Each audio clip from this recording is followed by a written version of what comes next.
du coup, en lien avec ce qu'on a partagé ce matin, ce mot souillure, hein, dont on vient de parler, dont on vient d'invoquer maintenant, c'est vrai que c'est un mot pas facile, et pourtant on peut peut-être mieux le comprendre, en tout cas mieux en faire l'expérience. Hein, on parlait ce matin de l'ange, hein, comme ces miroirs invités à refléter la lumière incréée. Hein, ces lumières secondes. Hein, on parlait de ces dieux créés de Serge Bulgakov. Je dirais la vocation de l'ange première est vraiment celle de l'adoration.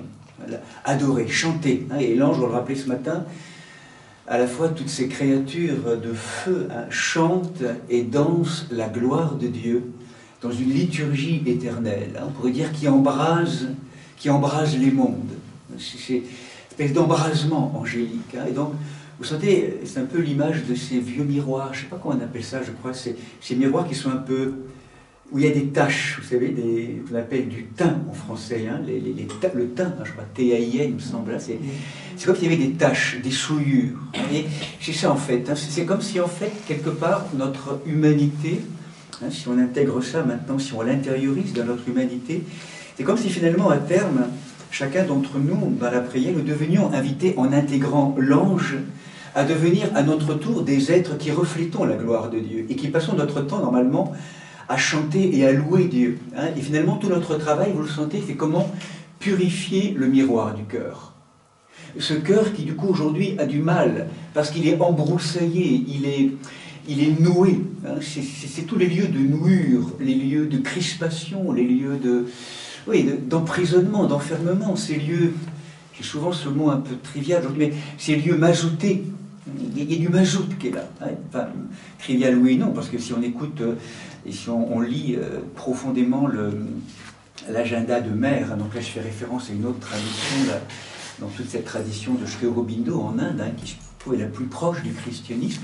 Mère, dans ce yoga des cellules, lorsqu'elle plonge très profondément, c'est ce qu'elle note, c'est quelque chose qui mazoute la peur, hein, toutes ces couches du mental cellulaire, hein, toutes ces couches qui nous mazoutent. C'est quelque chose qui m'ajoute, hein, ces oiseaux qui sont pris dans les... C'est vraiment cette dimension, donc, pris dans les corps de mémoire, pris au piège. Ils sont pris au piège. Hein, ça c'est clair. Au piège de l'identification, au piège justement de tout ce à quoi on a donné pouvoir. On est identifié, hein, avec ces pactes les plus secrets dont on parlait ce matin. Donc finalement, tout notre travail, hein, c'est bien de nettoyer, de laver, ou de laisser l'Esprit Saint, à la mesure où nous le laissons agir, où nous laissons agir l'Esprit Saint, pour dénouer les nœuds, hein, pour défaire les nœuds, pour les dissoudre, ces nœuds de l'âme, hein, ces nœuds de... Hein, donc, c'est tout le travail de dénouement, hein, de délivrance, hein, on pourrait dire, de la matière. Hein, donc, d'ailleurs, c'est intéressant parce que la Pâque, ce qu'on appelle la Pâque, Pessar en hébreu, vous le savez, c'est une des portes d'entrée de ce mot, c'est la sortie du piège. Hein, Pessar. Sortir du piège. Hein. Non pas de la matière, mais sortir du piège, sortir la matière du piège où elle s'est ligotée, hein, où elle a été ligotée. Et là, on retrouvait ce matin toute cette, je dirais, toute cette ligature première, ou toute cette nouure première. Hein. Vous vous rappelez, donc ce matin, pour les personnes, peut-être les frères et sœurs qui nous rejoignent simplement cet après-midi, de voir à travers cette contemplation ce matin, à travers cette baie, hein, d'entrer dans un monde de lumière et dans cette ronde des anges, hein, donc ces premières présences créées, et en focalisant particulièrement sur une contemplation, sur une proposition, hein, de dramaturgie, hein, qui peut être parlante pour certains, peut-être moins pour d'autres, mais comment, hein, ce qui va se jouer autour de cette présence particulièrement fascinante, hein, de Lucifer, hein, qui porteur de lumière et qui, le premier parmi les premiers, hein, donc décrit de manière tellement belle, ce chérubin choisi, et comment progressivement Lucifer, hein, donc à travers, nous le rappelions ce matin, le déploiement, hein, de ce projet, de cette épreuve, de ce test, pour venir tester en fait sa liberté. est-ce que tu consens à continuer à te recevoir de moi, ou est-ce que tu veux prendre en main l'histoire en te fermant et en voulant contrôler l'histoire? C'est ce qui nous arrive à nous tous, en fait. Faisons-nous confiance et entendons-nous que tout ce que nous voulons souvent rapter trop rapidement par l'extérieur, en vérité, ça va nous être donné. C'est-à-dire, consentons-nous à vraiment laisser ce lieu du don du Père, du don de la source faire en nous, ou alors, pour différentes raisons, et Lucifer, c'est vraiment cette espèce d'incompréhension, de doute même, hein, de perte de confiance. Lucifer perd confiance. Il y a une perte de confiance. Et ça, je crois que c'est très important pour nous. Hein, Jean-Yves rappelle souvent ça, le Père Jean Séraphin, c'est très juste. Le paradis perdu, c'est la confiance perdue. On a perdu confiance. Pourtant, profondément et ontologiquement, on est fondé sur une terre de confiance. Mais vérifions combien on a perdu confiance. Lucifer, pratiquement, il est même en train de se dire, mais est-ce qu'il est pensé? Il n'ose pas le penser, mais lorsqu'il y a ce projet qui est là d'union de la transcendance divine avec cette matière inférieure et postérieure qu'est la matière humaine, Lucifer, on pourrait dire, est-ce qu'il n'est pas en train de se tromper? Enfin, surtout que ça n'arrive pas. Enfin, il remet en question, hein, quelque chose du doute, il perd confiance. Hein, quelque chose de la confiance perdue. Confiance perdue, paradis perdu. On pourrait aussi faire une deuxième phrase, avec Lucifer, ce matin on l'a vu aussi, vigilance perdue, paradis perdu. Lorsque ça ne veille plus. Là, on l'a vu ce matin, hein, dans cette initiation, je pourrais dire un peu à rebours, quelque chose qui se ferme tout doucement. Hein, centre de gravité totalement déplacé, c'était hyper contact, cette vision avec le centre théocentré, hein, Dieu, l'innommable, l'ineffable, et progressivement il ne voit plus que lui. Point d'aveuglement, hein, autocontemplation. Donc tout ça, bien sûr, ce sont des mécanismes, très clairement, si nous les décodons ensemble aujourd'hui, si j'en parle avec des mots un peu extérieurs, mais laissons raisonner, j'ai la sensation que c'est de tout cela dont nous sommes tissés, en fait. Hein. Vous êtes d'accord, dans l'inconscient, quelque chose s'est créé un peu au-delà de nous, mais ça fait tellement de générations qu'on vit un peu dans l'inconscience, on est noué de tout cela. Hein. On ne sait pas trop ce qui se passe, mais en tout cas, on sait qu'on n'est pas libre, on sait qu'on appelle à une liberté, parce qu'on sait aussi, quelque part, ontologiquement, qu'on est créé pour un dessein de Dieu. Ça, c'est l'apôtre Paul, pour moi, qui le dit de manière bouleversante dans son épître aux Éphésiens, lorsqu'il dit, dès avant la fondation du monde, hommes, femmes, chacun d'entre nous, je vous ai choisi, je vous ai élus, vraiment, pour être immaculés, pour être libres dans l'amour. Littéralement, être enfant de Dieu dans la présence du Christ Jésus. Nous avons sur nous un projet. Il y a un dessein de Dieu pour chacun d'entre nous. Et ce dessein de l'amour, c'est de devenir ce que le Père appelle que nous soyons. Nous avons tellement du mal à manifester. Deviens celui ou celle que j'appelle que tu sois. Et là, c'est comme s'il y avait en nous, anthropologiquement, hein, dans notre structure intérieure, on pourrait dire un lieu capax Dei, un lieu capable de Dieu, un lieu capable de recevoir le don. En fait, c'est ça l'histoire, c'est que dans tous nos chemins, on considère que tout ce qu'on a à faire, c'est une conquête. On a à faire ou à prendre. On oublie complètement que le secret de la vie spirituelle, c'est d'être capable de recevoir un don.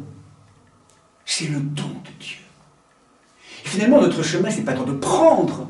Le chemin, c'est de laisser la place pour que le don s'opère.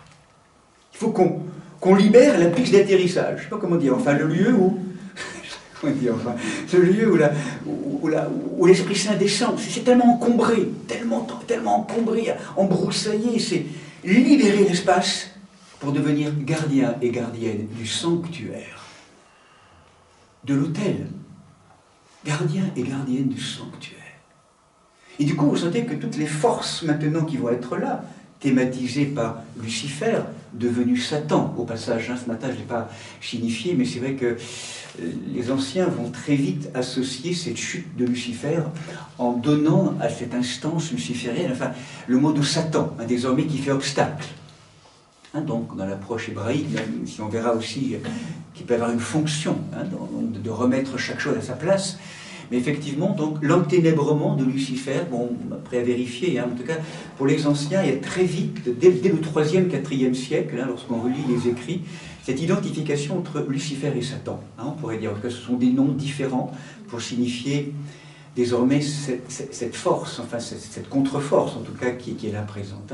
Donc vous notez que du coup notre histoire, et là c'est peut-être cet après-midi ce qu'on pourrait approfondir maintenant si vous le voulez bien pour faire un pas de plus, c'est finalement c'est, voilà, donc on a rappelé ce matin face à toutes ces perspectives d'enfermement et d'autocontemplation, comment finalement Saint Michel se fait le gardien de la piste d'atterrissage, enfin de la réception de l'esprit. Attention, qui est comme Dieu? Il n'y a que Dieu qui soit Dieu. Il replace Dieu comme l'absolu donateur d'Esprit Saint. Et il nous replace en tant qu'être créé, en capacité de recevoir ce don. Et ce qui est bouleversant, c'est que ce don nous rend capables. Nous recevons par grâce ce que Dieu est par nature. Dieu veut nous donner sa divinité. Et nous, on veut le rapter par l'extérieur. Trop vite. Trop tôt, comme moi je veux, quand je veux, je serai à l'égal de Dieu, je me passerai de Dieu. C'est toute cette confusion, en fait, qui est là, inscrite à l'intérieur. Et Michael, donc du coup, c'est vraiment le gardien de la relation du don créateur, du don émanant du créateur, et permettant à la créature, rester à sa juste place, de recevoir ce don. Et là, pour nous, l'archange, je profite peut-être de déposer ça aussi, est vraiment le grand archange qui nous invite à cette grande vertu fondatrice de notre vie spirituelle qui est l'humilité. L'humilité, être juste à sa place. Cette place d'être créé. La vie, tu n'en es pas la source, hein, elle t'est donnée. Il y aurait presque un art dans l'art de recevoir, l'art d'apprendre à recevoir. Pas facile pour beaucoup d'entre nous. Cette grâce de recevoir, la grâce, cette grâce du don, hein, du don à recevoir. Et Saint Michel est vraiment celui qui vient protéger, qui vient comme immuniser ce lien et qui remet le principe donateur à sa place. Qui est comme Dieu? Il n'y a que Dieu qui soit Dieu. Vraiment, hein, ça c'est important à bien restructurer dans toute notre... C'est le premier message que nous avons à entendre pour réordonner notre vie et tous ces lieux qui dans leur démesure de survie, chacun fait comme il peut, a pu prendre toute la place, ou trop de place, ou se prendre pour Dieu. C'est tellement subtil tout ça. Mais il y a un réordonnancement de toutes les particules de la matière, recevant et s'ordonnant à la présence de Dieu, de l'être. Vous savez que la posture qu'on retrouve là, qui est importante intérieurement à signifier, vous savez, c'est la posture de l'agenouillement. L'agenouillement intérieur. La posture du chevalier, enfin, dans les temps du Moyen-Âge, cette posture de noblesse, d'humilité et de majesté. Une posture, voilà, l'agenouillement. Et là, aujourd'hui, enfin, moi, il est clair que tout ce que nous vivons au niveau collectif, au cœur de l'humanité, mes amis, c'est pour une seule raison, à un moment donné, c'est que l'humanité s'agenouille. Enfin, quels que soient les processus, on a beau tordre tout ce qu'on veut de tous les côtés, il y a un moment donné où c'est l'agenouillement, en fait. Hein, et c'est rétif, hein, ça ne veut pas, c'est compliqué, enfin, chacun d'entre nous, hein, et collectivement. Dieu est Dieu, et c'est comme si, en se mettant dans cette capacité de recevoir, eh bien, on va recevoir enfin ce qu'on avait tellement... le désir de rapter par l'extérieur, et où finalement, dès qu'on le rapte par l'extérieur, en maîtrisant tout se flétrit, tout devient tellement fini, tellement petit, tellement mortel. Donc du coup, voilà, le propos de Saint Michel, vous le sentez bien, maintenant je vais faire un peu de plus, donc c'est peut-être cet après-midi d'essayer, à travers le texte biblique, de comprendre à travers les occurrences, hein, Saint Michel va apparaître, on va le voir à 3-4 moments dans le texte biblique, mais peut-être, si vous le voulez bien, mon propos cet après-midi est peut-être d'essayer de comprendre quelle est la vocation michaélienne pour nous aujourd'hui, et pour permettre, en tout cas, de travailler, d'approfondir un peu, même si ce sont des textes que vous connaissez pour la majorité, et peut-être d'aborder ces textes comme étant le principe même de la stratégie michaélienne pour nous sortir de cet état d'idolâtrie, d'identification aux idoles qui nous habitent, pour de plus en plus aller vers une forme de liberté. Et Saint Michel, vraiment, à plusieurs moments, intervient, on pourrait vraiment essayer si vous le voulez bien, donc de préciser un peu les facettes de cette action, voilà, que nous continuerons, que nous approfondirons peut-être demain, à travers peut-être 4 aspects. Cet après-midi, si on a la possibilité, sans trop avoir la tête pleine, mais en tout cas d'avoir ces textes. Peut-être, moi, ce qui me paraissait intéressant, c'est peut-être de commencer tout simplement, nous l'avons vu ce matin, le thème du combat. Vous l'avez très bien vu, Saint Michel est vraiment l'archange, et c'est pour ça qu'il est aussi prégnant pour nous aujourd'hui, dans des logiques où parfois nous nous sentons attaqués, à juste titre par moments, vraiment avec des questions d'envoûtement. Vous savez que souvent dans ces logiques aussi dures. En fait, d'ailleurs, Saint Michel, c'est le rapport au mal, le rapport aux possessions, les rapports à l'emprisonnement, à toutes ces forces ténébreuses qui sont là, qui sont en arrière-plan. Et c'est pour ça que c'est tellement important, parce que on n'est pas toujours bien situé dans ces forces entre deux attitudes radicales et très extrêmes. L'une qui va toujours tout diaboliser, et l'autre qui va tout nier et psychologiser, je dirais, je ne sais pas comment dire. Il y a le grand écart entre tout diaboliser, dans un certain monde spirituel aussi, et de totalement éliminer la dimension psychologique. Et d'un autre côté, on pourrait dire aussi une tendance psychologique, même aujourd'hui, mais encore de l'Église. Certains prêtres ne croient plus vraiment au diable, toutes ces forces-là. C'est clair, ça existe aujourd'hui, autour de psychologie, tout ça. Enfin, bon, c'est des créations de... Voilà, toujours pareil, la voie du milieu. C'est psychologique et spirituel, et qu'effectivement, ces réalités sont là quand on voit la vie des saints, quoi. Relisez le livre de Jacqueline Kellen, Le diable préfère les saints, j'ai lu ce livre. Peut-être donc Jacqueline Kellen qui nous rappelle bien, effectivement, mais en tout cas d'autres aussi, en tout cas tous les grands saints nous rappellent que c'est une réalité. Et en même temps, effectivement, aujourd'hui, ça vient rejoindre et toucher, il y a des portes d'entrée, je dirais, dans notre humanité, qui sont ces lieux de blessure. Et vous savez que ces forces, ces entités diaboliques se nourrissent d'une force sacrée pervertie, dévoyée. Donc tout ce qu'on peut donner à manger, en fait, ces forces, ce sont toutes ces forces de colère, de rancune, tout ce qui roule, enfin tous ces côtés psychologiques, souvent de mauvaises paroles, c'est tout ce qui traîne en fait entre nous. C'est pour ça que c'est important, parce qu'il s'agit bien d'une immunité, de protéger finalement, d'être des gardiens, d'une intégrité. C'est pas en termes de morale extérieure, c'est que ça fait du mal au monde, c'est que ça enténèbre le monde, et ça nourrit, je dirais, l'entropie du monde, le désordre du monde. Et là, la responsabilité, être capable de réponse, c'est être des guerriers dans ce sens-là. C'est-à-dire des guerriers veilleurs, vigilants, non pas en conquête extérieure, mais en protection d'un sanctuaire capable de recevoir un don, le cœur profond, d'être là, des veilleurs, du feu. Tout un ensemble de forces vont venir nous rejoindre, nous labourer, nous faire douter, voilà, la garde, la veille, la prière. Et quand parfois c'est très fort, de toute façon, Saint Michel est là avec nous pour travailler, pour être dans cette qualité de présence.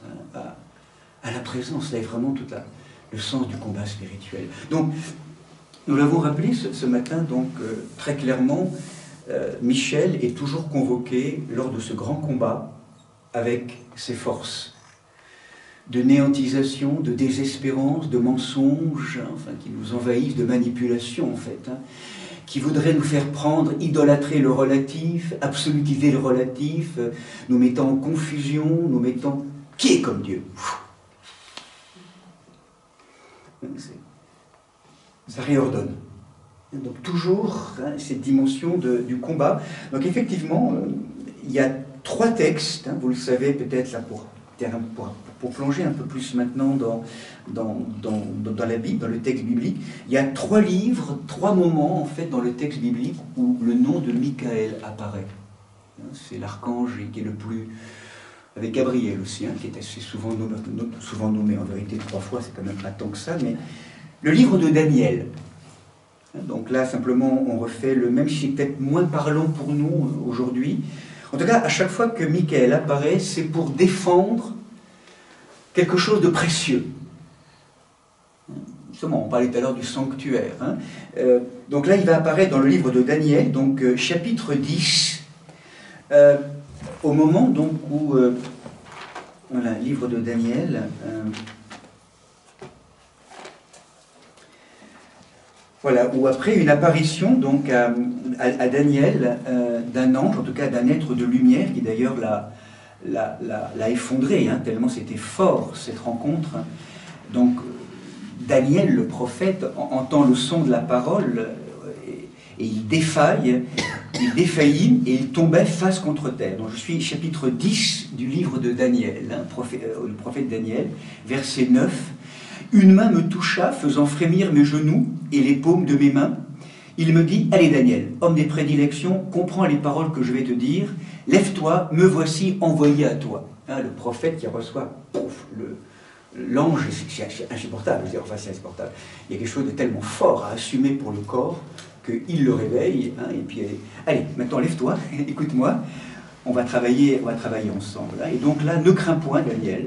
Car du premier jour où, pour comprendre, tu as résolu à te mortifier, c'est-à-dire à éclairer ta matière, hein, à la rendre transparente, pour recevoir l'information, eh bien, tes paroles ont été entendues. Et donc, ce que dit la parole, le prince du royaume de Perse m'a résisté pendant 21 jours, mais Michel, l'un des premiers princes, est venu à mon aide. Je l'ai laissé affrontant les rois de Perse, et je suis venu te faire comprendre ce qui adviendra à ton peuple à la fin des jours, car voici pour ces jours une nouvelle vision.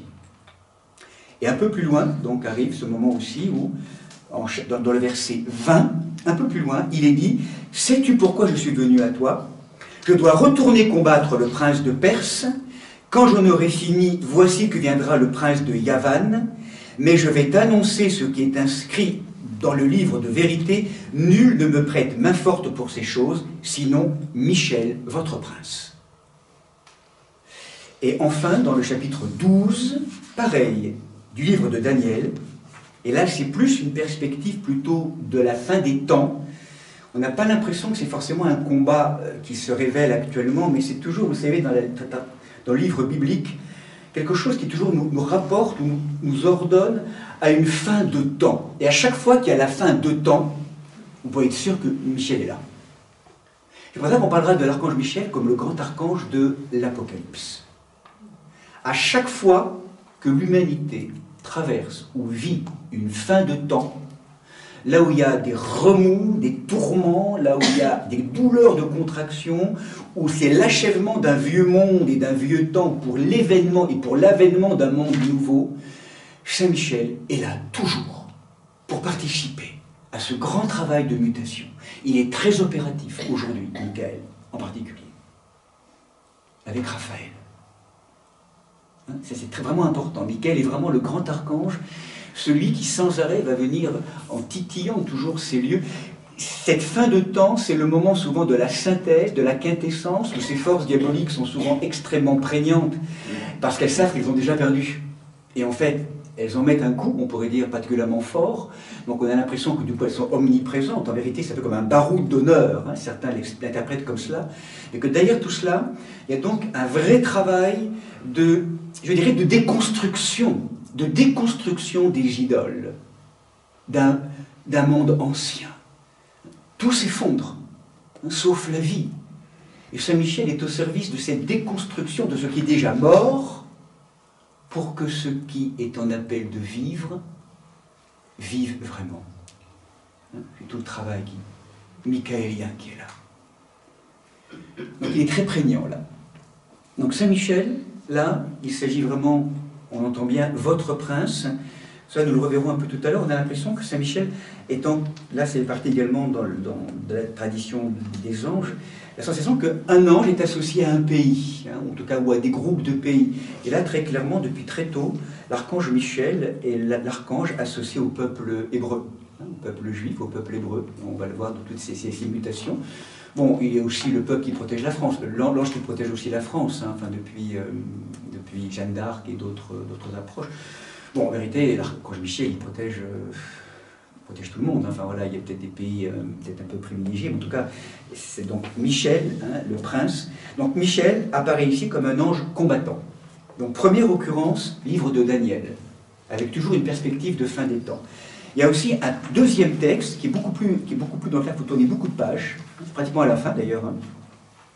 Les deux derniers textes de la Bible, finalement, ce sont eux qui ont le privilège d'avoir le mot de Saint Michel. Et le deuxième texte, en fait, c'est l'épître de Saint Jude. C'est le deuxième texte où très clairement le nom de Michel apparaît.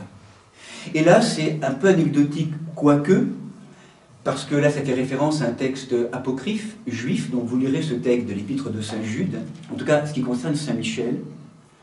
Pourtant, donc dit Jude, alors Jude, c'était le cousin de Jésus, c'était le frère de Jacques, le mineur, pardon.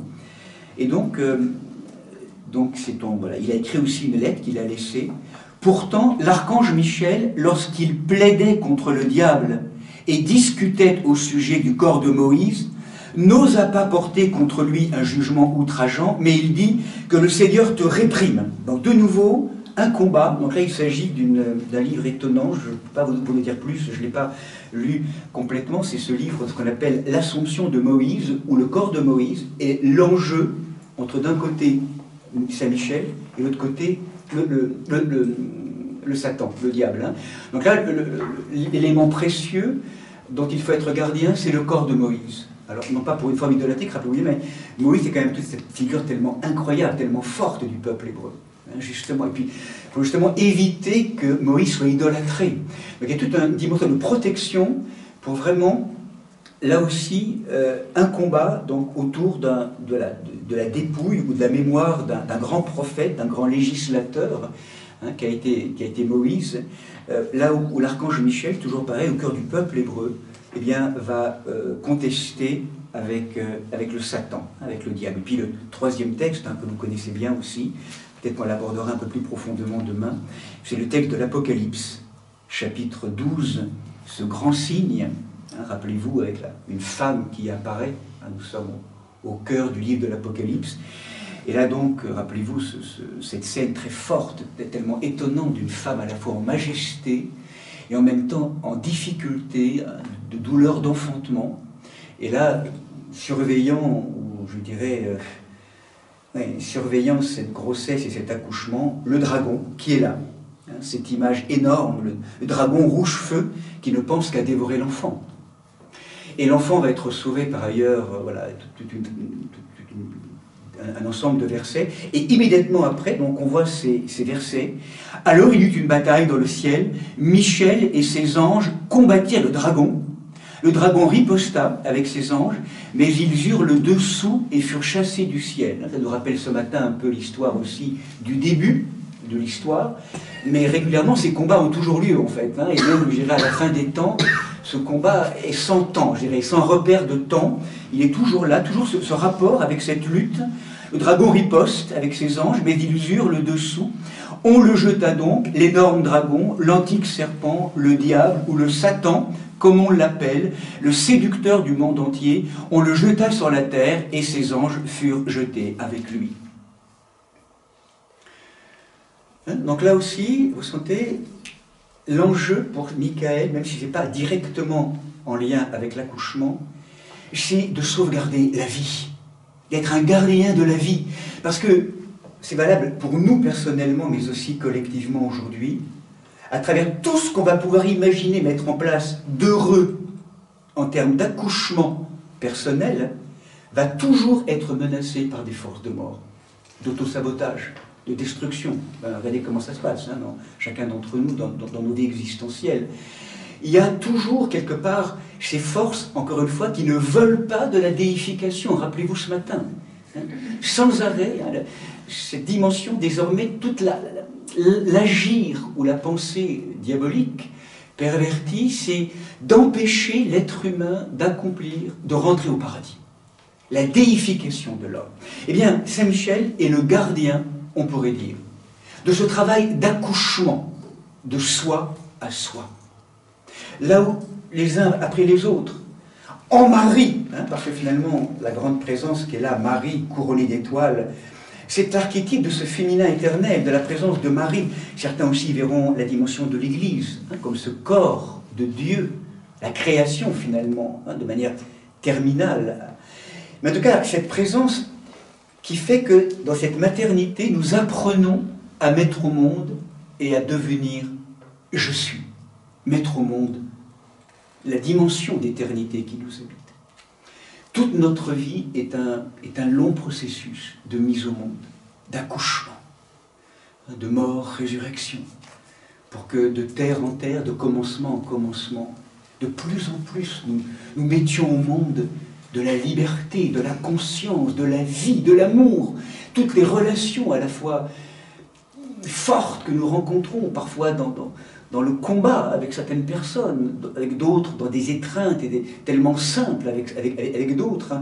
C'est toute la relation qui est au service, au bout du compte, quel que soit ce que nous vivons, quel que soit ce que nous vivons, devrait être au service de l'avènement, de je suis, de l'être libre, du Christ intérieur. Devenez ma mère, nous rappelle le Christ. Mettez au monde je suis. En Marie. C'est là où la terre-mère et où Marie, aujourd'hui la Vierge Marie, non pas simplement comme Vierge extérieure appartenant à un peuple juif, mais la présence de Marie comme archétype fondamental de notre humanité est essentielle. C'est le lieu de l'engendrement, ce lieu vierge, cette terre de confiance d'où va s'engendrer le nouveau, l'inouï de Dieu. Alors on quitte les strates psychologiques, c'est l'au-delà, c'est cette dimension. Et l'ange nous aide à rejoindre ce lieu-là. Donc, le combat. Donc, vraiment l'archange Michel comme l'ange du combat, qui combat toute forme d'absolutisation. On a vu aussi pendant notre propos cet archange de l'humilité, c'est-à-dire il est l'archange qui combat en nous tout ce qui pourrait disputer en nous le premier rang à Dieu, tous les rivaux.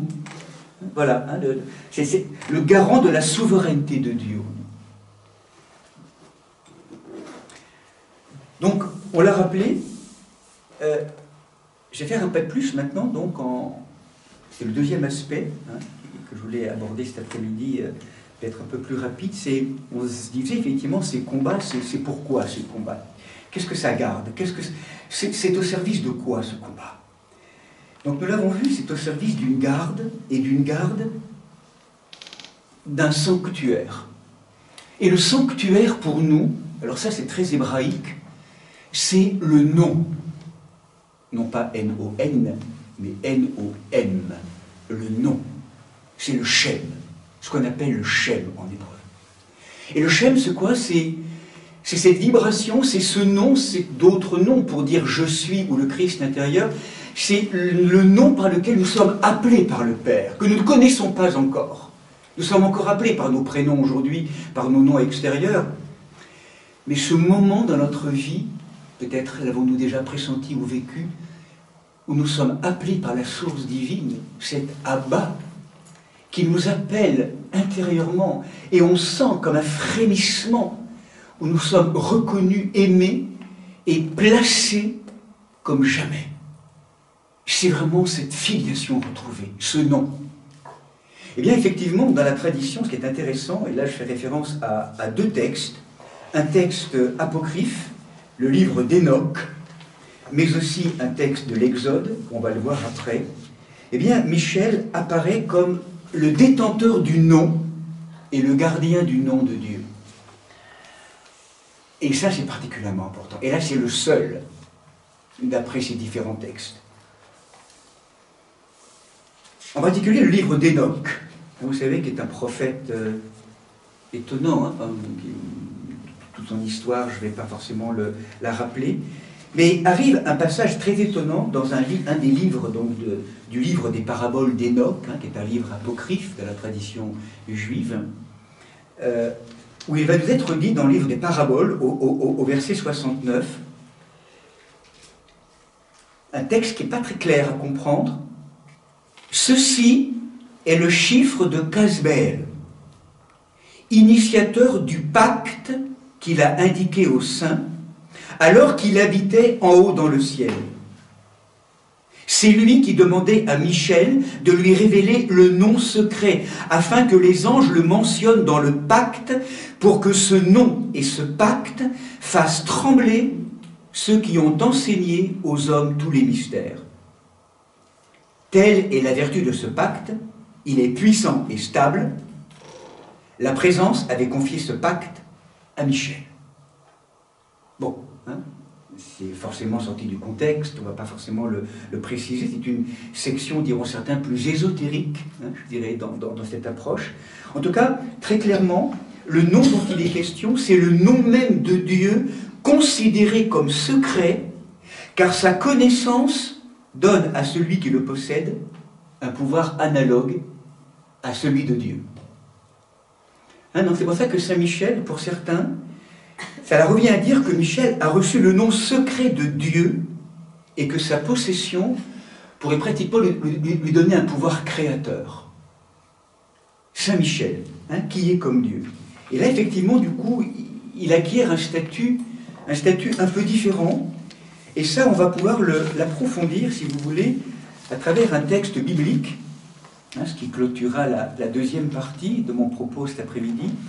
C'est le texte de l'Exode, où il nous est dit, à un moment donné, hein, l'archange Michel, donc, qui n'est pas nommé avec son nom, mais on a l'impression que c'est lui qui est derrière ce texte. C'est le chapitre 23, verset 20, où Dieu va dire au peuple d'Israël, Yod et Vav Elohim, « Voici que je vais envoyer un ange devant toi pour qu'il veille sur toi en chemin, qu'il te mène au lieu que je t'ai fixé, révère-le, garde-le, on pourrait dire, et écoute sa voix.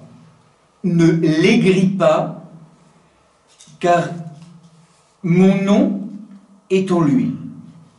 Mais si tu écoutes bien sa voix et si tu fais ce que je te dis, je serai l'ennemi de tes adversaires, de tes ennemis et l'adversaire de tes adversaires. » Donc là, on a l'impression que au peuple hébreu à ce moment-là, qui vient qui rentre vraiment dans ce travail de l'exode, hein, dans le désert, la marche dans le désert, il est donné un ange devant toi pour qu'il veille.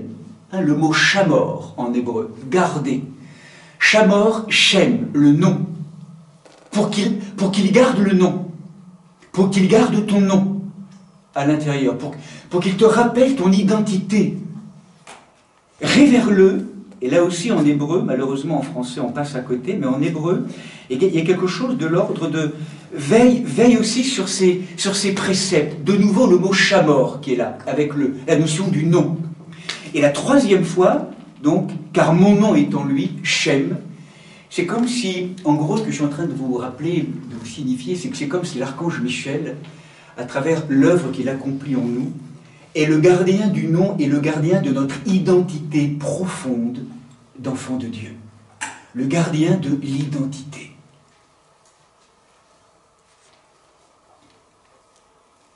Qui suis-je? Où suis-je? Qui suis-je? L'archange Michel, finalement, si le combat est là et s'il nous aide à combattre, c'est pour que nous ne dévoyions plus en nous cette identité d'enfant de Dieu, d'enfant de la vie, d'enfant de, je dirais,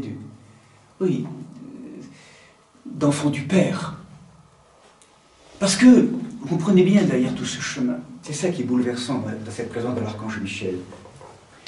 C'est que, à travers son nom, qui est comme Dieu? On l'a rappelé ce matin. À cette réponse, à cette question, pardon, il y a une seule réponse. Personne. Il n'y a que Dieu qui soit Dieu, Et donc, du coup, au début du chemin, parce qu'on n'a pas encore intégré grand-chose, toute l'œuvre michaélienne est une œuvre qui va nous inviter à déconstruire toutes ces idoles qui feraient croire que nous nous passons pour Dieu, que nous nous prenons pour Dieu, dans ce grand travail de déconstruction idolatrique. Mais, chemin faisant, qu'est-ce qu'on va découvrir au fur et à mesure?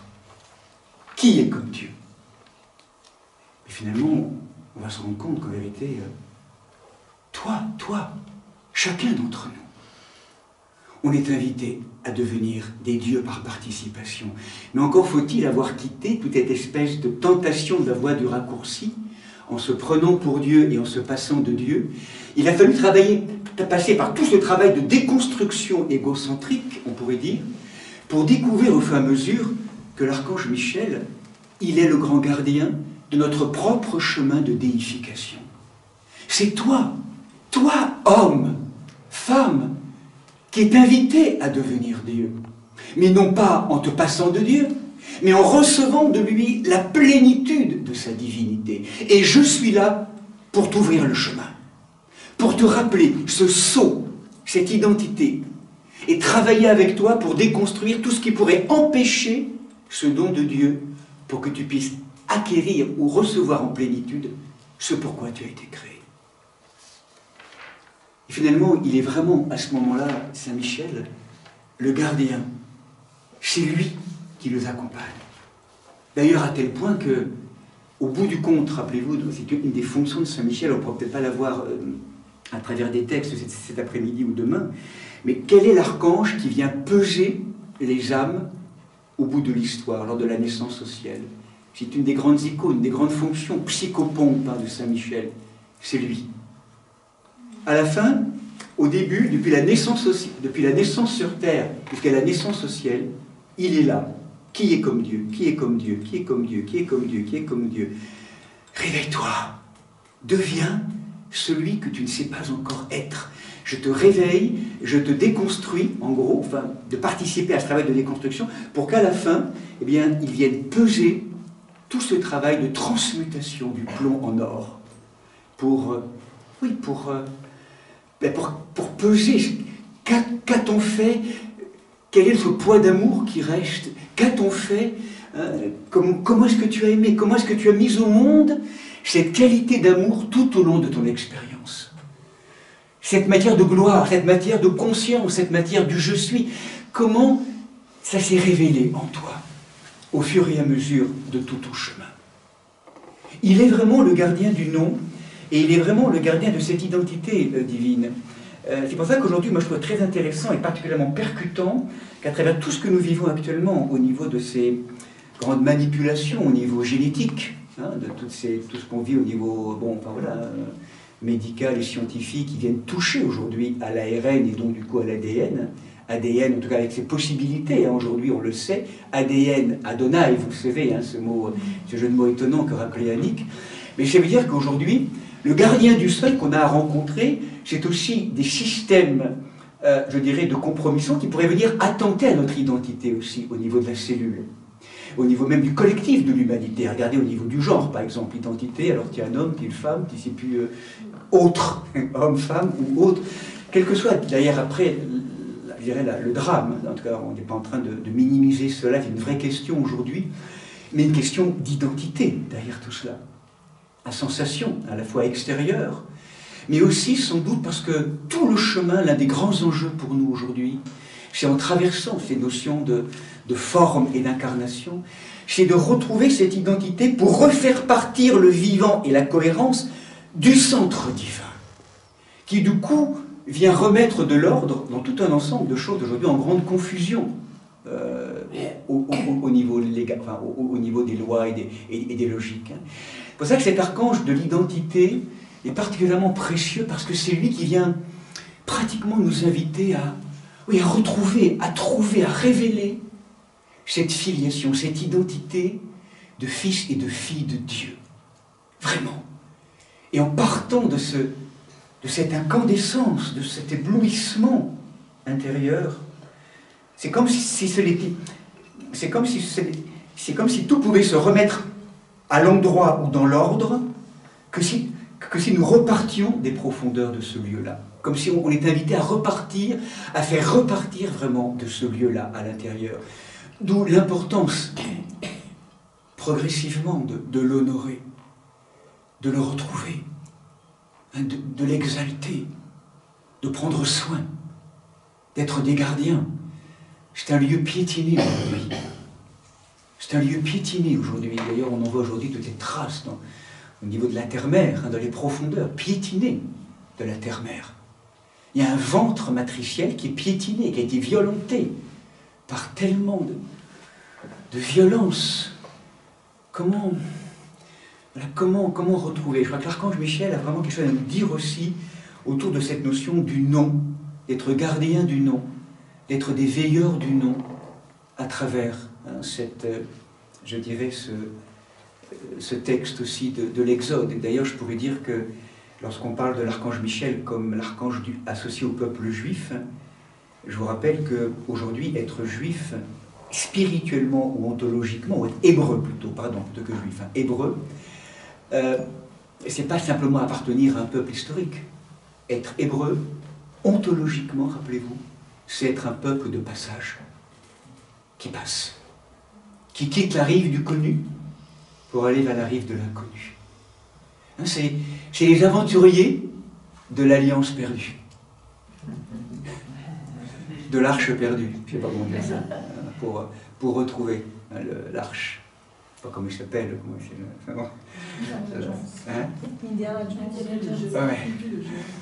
Nous sommes vraiment ce peuple, les aventuriers de l'alliance de l'arche perdue, qui est dans nos profondeurs.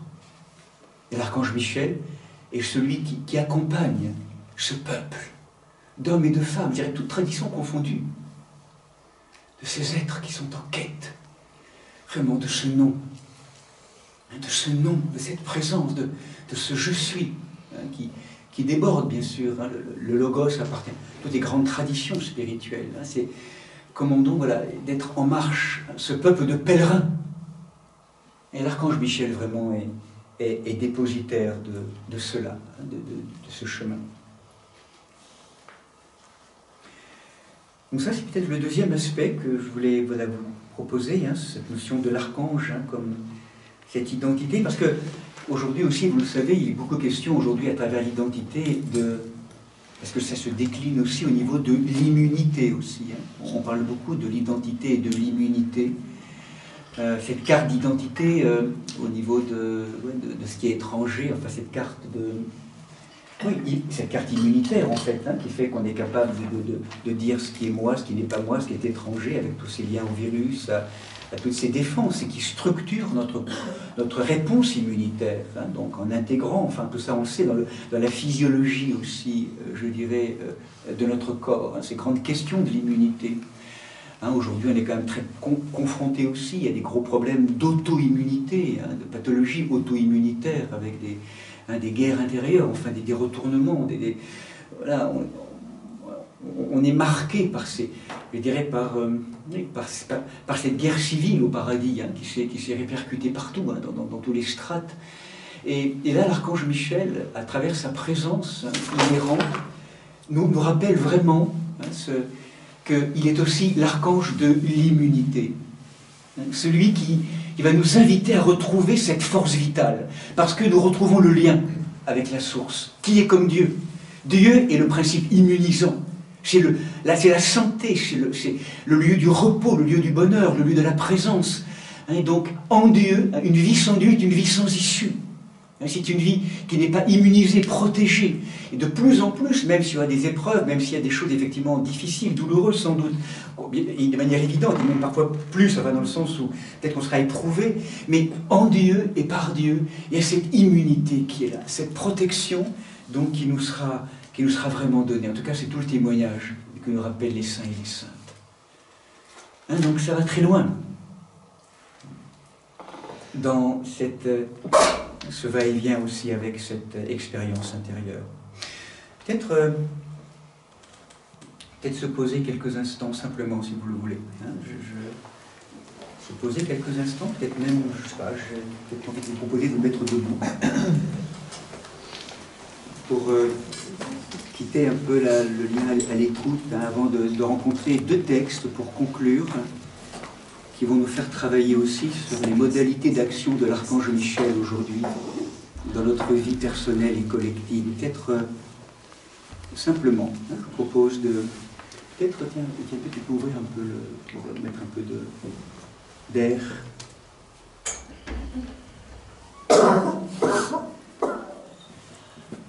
Voilà, si vous voulez rester assis, il n'y a pas de souci. Sinon, écoutez, je sais pas, j'ai envie de vous laisser un petit peu libre, simplement de sentir ce qui va être bon là maintenant pour vous, hein, dans cette notion de ce travail corporel, parce que tout ça, ça s'intègre dans le corps. Hein, ce lien avec...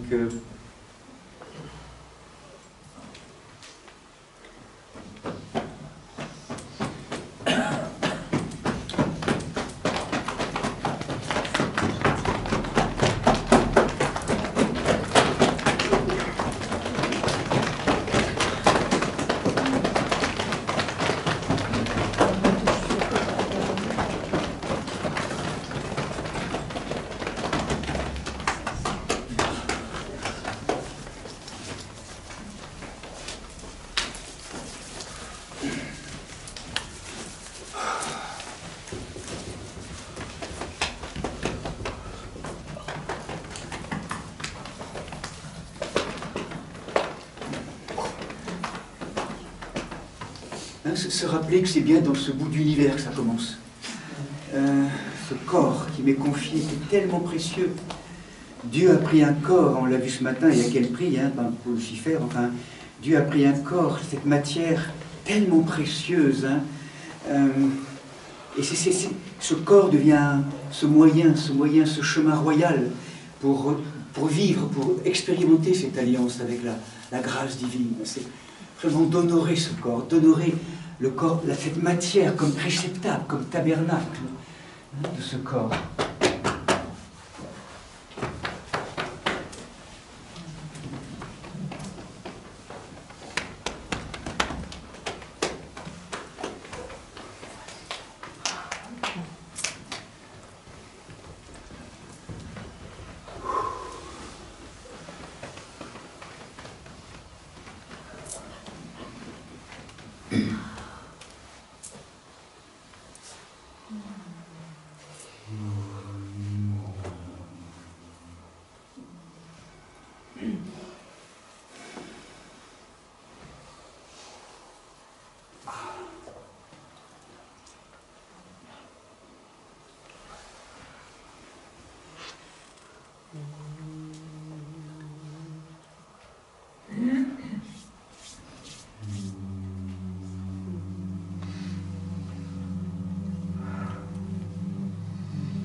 Ce son qui pourrait s'ouvrir assez rapidement, si vous le souhaitez, sur une voyelle, un A ou un O, comme vous voulez.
pour cette chapelle de son.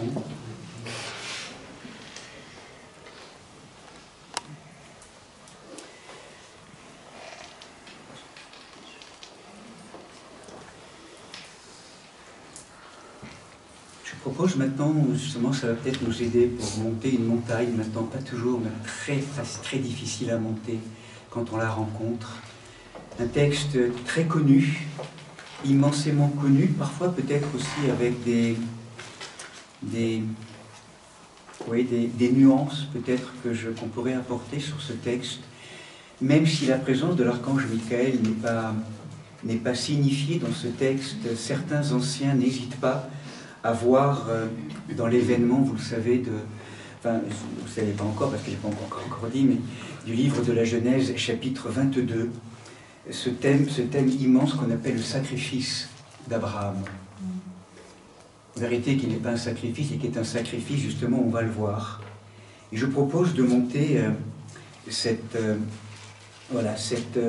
montagne en essayant de l'explorer aussi à travers la traduction, une autre traduction. Donc je vais vous donner une première traduction, qui est celle qu'on a habituellement, qui est le livre de la Bible de Jérusalem, donc chapitre 22. Donc là, on a abordé un peu cette notion du lien aux anges, l'archange Michel, donc dans toute sa vocation immunitaire, cette vocation d'identité, cette vocation de prendre soin du nom, dépositaire du nom, de la présence, la puissance qui est là, avec le grand archange du combat. Je propose donc de le rejoindre dans un lieu où je crois qu'il régulièrement vient nous interroger, parfois de manière longue et profonde, dans tout ce que ce texte à la fois révèle en termes d'histoire, mais aussi en termes, bien sûr, de vie intérieure. Donc je vous rappelle, le sacrifice d'Abraham, recevons ce texte tel que la Bible de Jérusalem le dit. Donc, après ces événements, il arriva que Dieu éprouva Abraham. Toujours cette épreuve, ce test, cette liberté. Et il lui dit, Abraham. Abraham répondit, me voici. Et Dieu dit, prends ton fils, ton unique, que tu chéris, Isaac, et va-t'en au pays de Moria. Et là, tu l'offriras en holocauste sur une montagne que je t'indiquerai. Abraham se leva tôt, il sella son âne, prit avec lui 2 de ses serviteurs, son fils Isaac. Il fendit le bois de l'holocauste et il se mit en route pour l'endroit que Dieu lui avait dit. Le 3e jour, Abraham, levant les yeux, vit l'endroit de loin. Et Abraham dit à ses serviteurs, demeurez ici avec l'âne, moi et l'enfant, nous irons jusque là-bas, nous adorerons et nous reviendrons vers vous. Abraham prit le bois de l'holocauste et le chargea sur son fils Isaac, donc ils partent tous les deux, prit en main le feu, le couteau, et ils s'en vont tous les deux ensemble. Et Isaac s'adresse à son père Abraham, il dit, « Père ?» Il lui répondit, « Me voici, mon fils. » Et il reprit, « Voici le feu et le bois, mais où est l'agneau pour l'holocauste ?»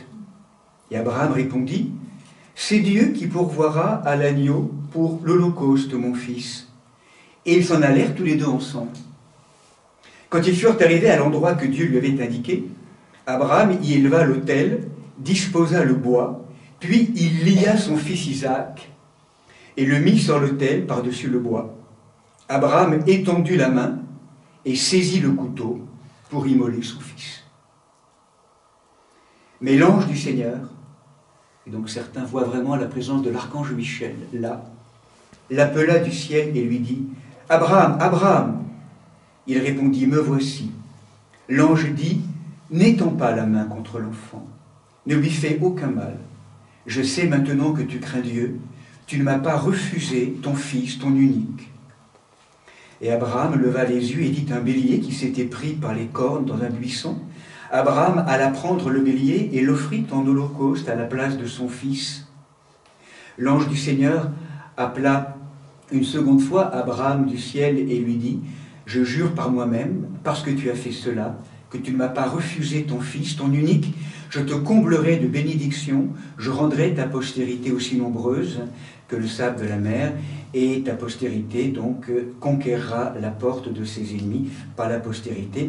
Voilà, se béniront toutes les nations de la terre parce que tu m'as obéi. » Donc, Ce texte, donc, difficile à entendre, hein, très clairement, à un moment donné, hein, donc, ce texte donc, où il nous est dit finalement dans ce chapitre 22 hein, que Dieu demande à Abraham pour le mettre à l'épreuve de lui immoler son fils unique.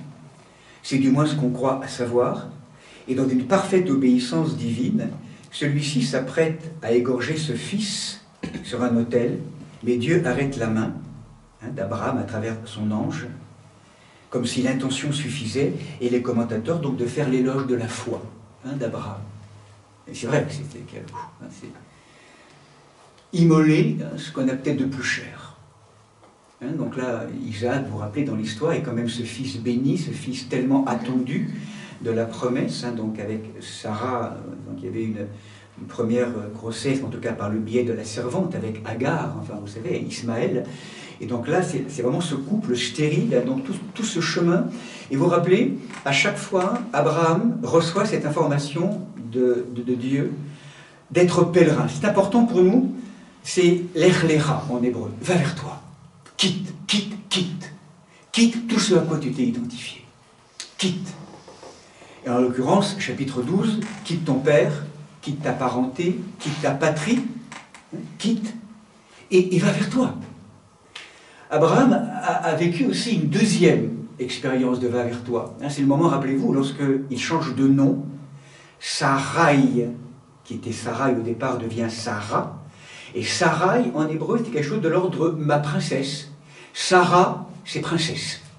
C'est comme si à travers ce changement de nom, qui porte beaucoup, très intéressant et très important, ce changement de nom, c'est comme si, mine de rien, à travers le changement de nom, il était dit en creux qu'Abraham fait une deuxième offrande de dépossession, c'est que son épouse n'est plus son épouse chérie, c'est l'épouse. Je ne sais pas comment dire, c'est pas ma princesse, c'est princesse.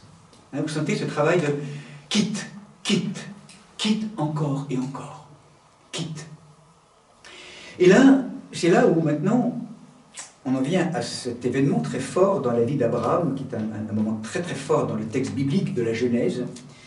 Et là, je fais référence à la traduction d'André Chouraki, particulièrement accompagnée par la Marie Balmary, hein, qui est psychanalyste, et qui vraiment a une approche très intéressante de ce texte, pour comprendre aussi et entendre hein, donc, ce qui se passe. Parce qu'à la première lecture, cette demande divine est terrible.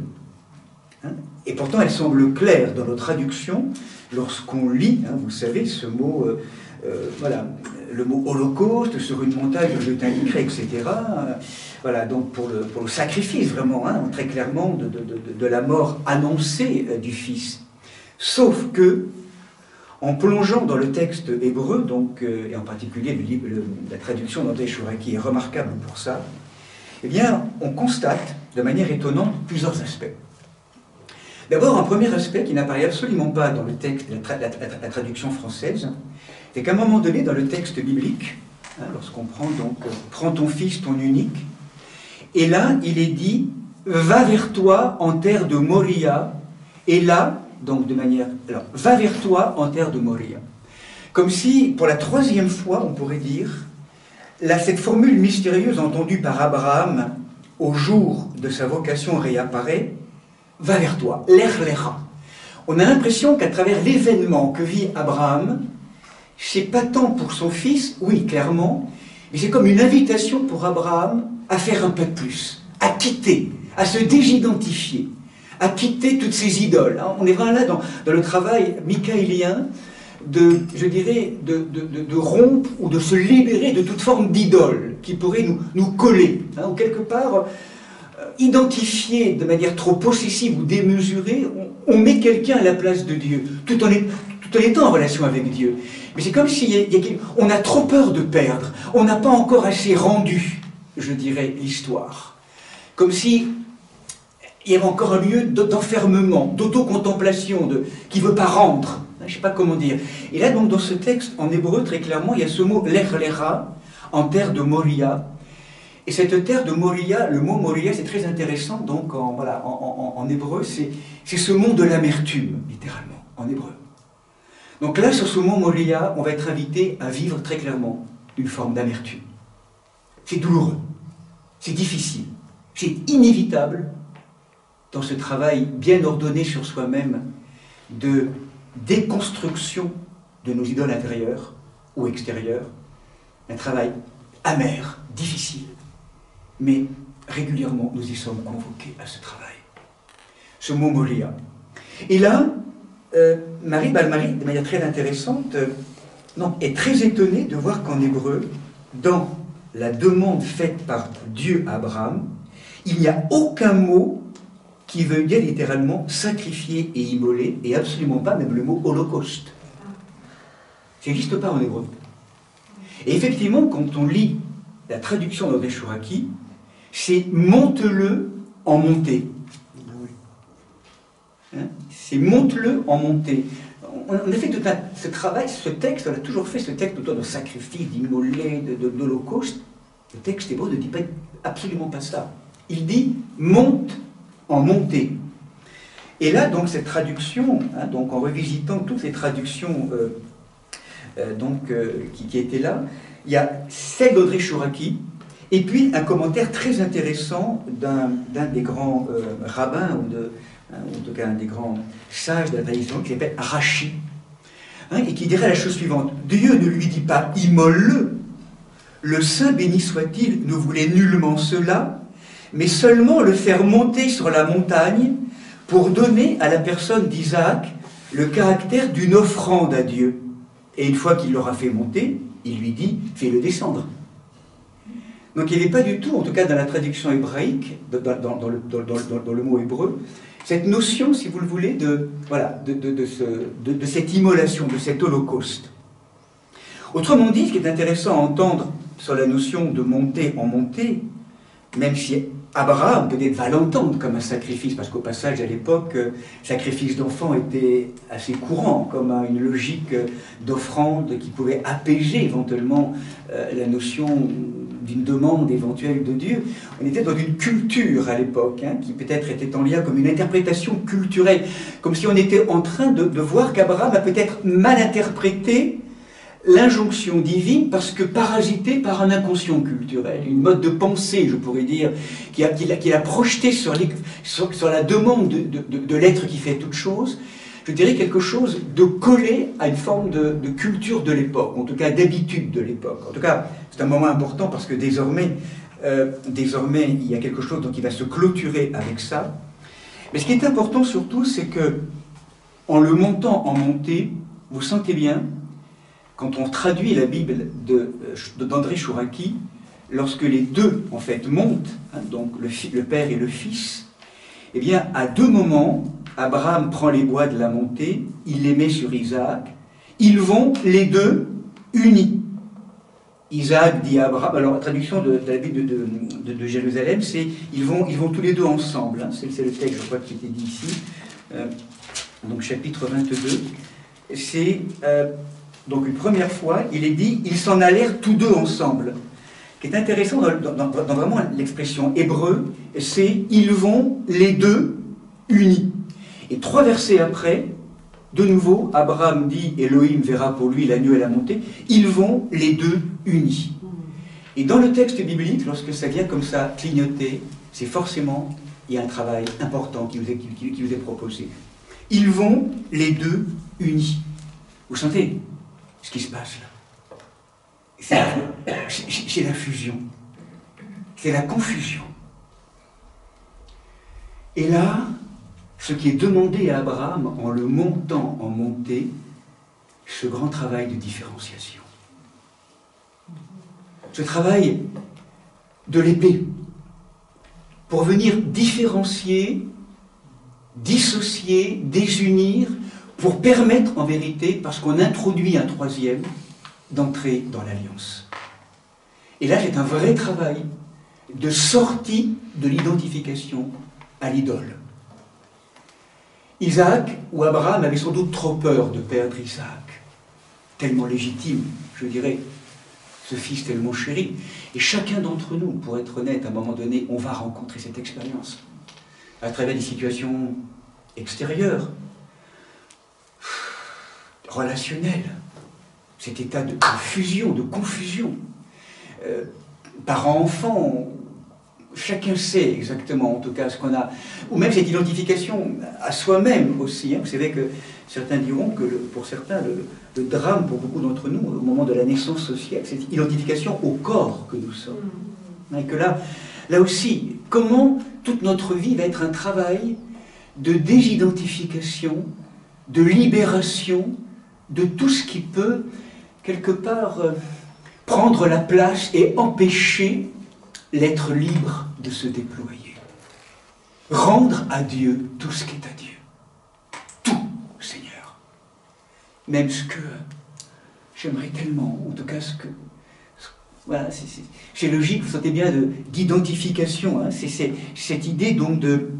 C'est comme si Abraham et Isaac sont liés, eux deux unis, une espèce de fusion par possession de l'autre. Et du coup, il n'y a pas d'autre. Une forme de solitude. Il n'y a pas d'alliance. C'est la confusion.